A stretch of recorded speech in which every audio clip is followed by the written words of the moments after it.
Seedling Table Project. Ito, ang project natin ngayon dito sa garden.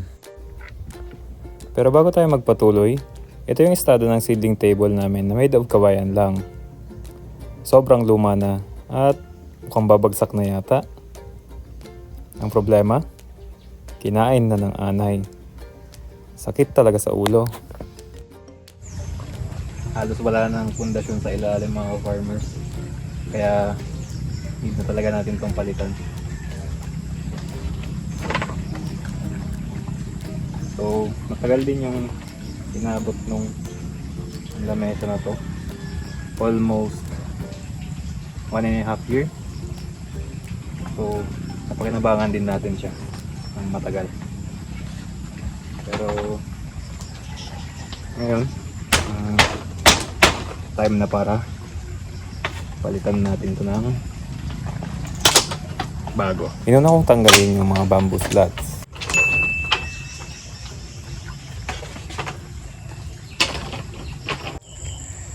Yun, halos wala na siyang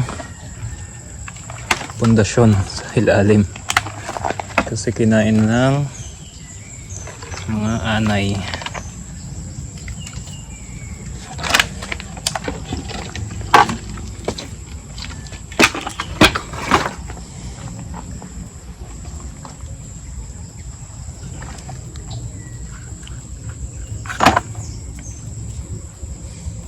Isa to sa disadvantage kapag yung gagamitin na lamesa para sa mga seedlings ay made lang ng bamboo kasi inaanay talaga yung sa puno niya.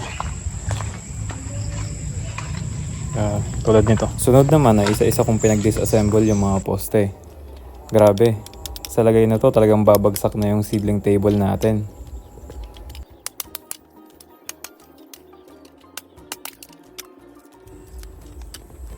Yung mga binaklas ko nga pala ay talagang hindi na siya mapapakinabangan. So ang gagawin ko na lang ay gagamitin na lang namin tong panggatong. Malawak at maliwalas na ulit ang ating seedling area.